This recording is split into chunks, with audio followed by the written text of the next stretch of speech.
Blood on the River, Jamestown, 1607. Chapter 13.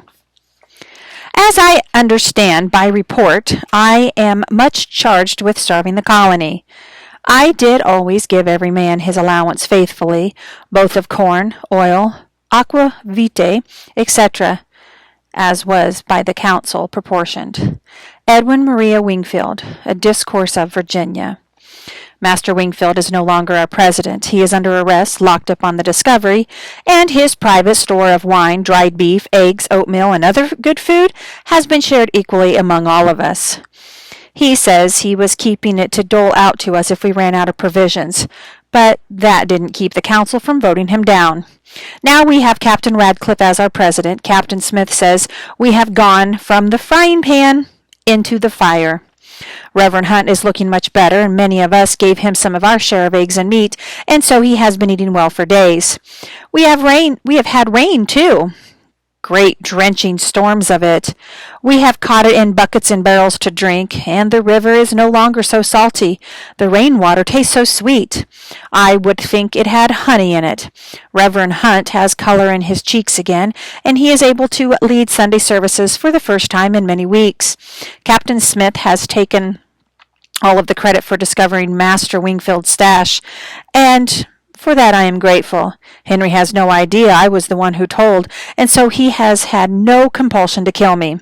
Richard is much better now, too. I am relieved. I decided to take the first step towards becoming his friend.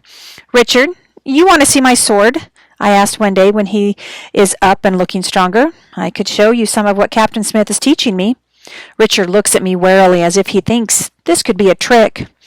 I just thought you might be interested, I say quietly. I look down, avoiding his eyes. There is silence between us, and then Richard says, "Are you ready to fight a duel yet?" I cringe. Is he challenging me to a duel? But when I look up, he is grinning. Not yet, I tell him, but Captain Smith says I'm learning well. Come on, I'll show you a few things. I let Richard try on my armor and have him fasten the belt around his waist so he can feel the weight of the sword too. He pulls the sword out of its sheath and holds it with both hands. I tell him about what Captain Smith is teaching me, the footwork and the sword work. Suddenly, Richard closes his eyes and a look of pure sadness comes across his face. Richard, what is it? Are you going to faint? I never should have had him try the armor when he is barely well. He shakes his head. James, he says, if... He stops himself to keep from crying. I know, I said. I've thought about it 100 times. If only James had had armor, he might still be alive. Richard nods, grateful that I have said what he was thinking. Then a thought strikes me. Richard, you need armor. So many have died. There must be extra. Let's go talk to Captain Smith. Together, we go to Captain Smith to ask. He takes a good look at Richard. He is a couple of inches shorter than I, and somewhat wider. Captain Smith scratches his beard, thinking, no one as slight as Master Clovel has died, but we will cut some armor down to fit you. The blacksmith is put to work to remake a chest plate. The first time Richard stands wearing his armor, he grins at me. I know I am on my way to making a friend. Captain Smith decides that now that some of us are well, every able body must be skilled at using a musket. He gathers the men who are new to weapons, the commoners and servants, to begin training.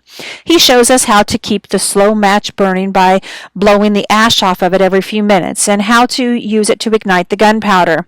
We learn each step. Prime the pan. Charge the piece with powder.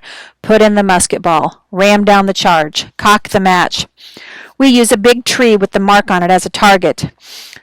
The first time I fire the musket, the kick nearly throws me into the ground.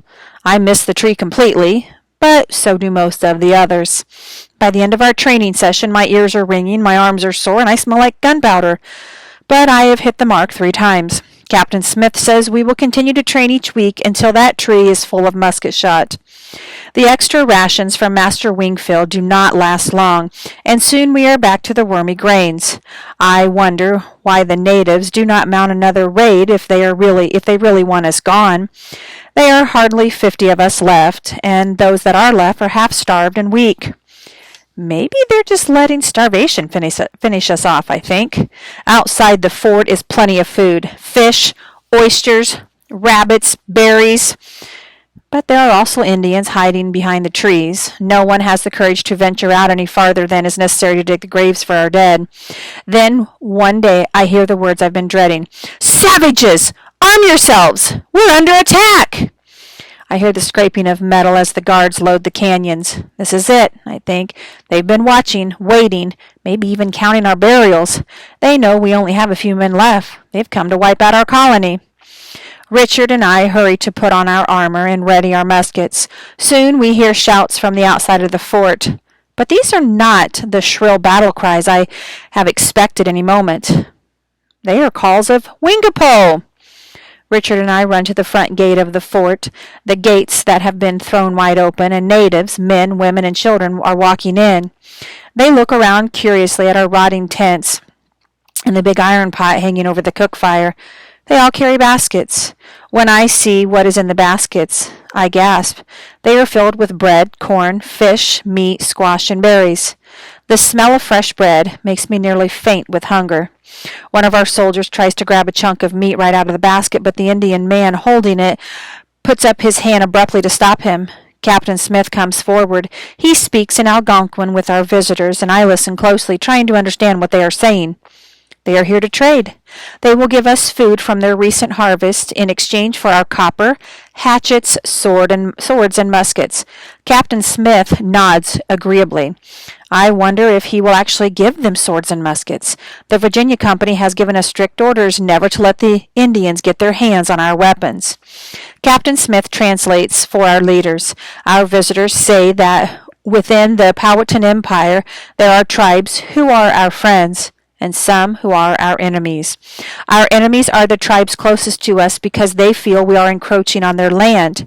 They are the Paskpahi, whose land we are on, and also the Weenik, the Appomattox, the Kiskayik, and the Keokiyakonic. Our friends are the Arohatik, the Pamunkey, the Padopani, and the Yeonand. Those who are our friends will intercede for us with our enemies. They will try to convince them that we pose no threat, that we are only using a small piece of land and we are not making war with them. They also tell us that we should cut down the tall grass near our fort, because that is where our enemies are hiding when they shoot at us. Captain Smith tells them we are thankful for their message and for their peacekeeping efforts. Then he invites them to come to our common eating area around our fire pit. We all watch hungrily as they negotiate the trading. Captain Smith drives a hard bargain. He will not give away a single bead cheaply. By the time the Indians leave, all of the baskets of food have become ours. They leave with some colorful glass beads, mirrors, bells, needles, pins, several pieces of copper, and 3 hatchets. Captain Smith does not trade away a single sword or musket.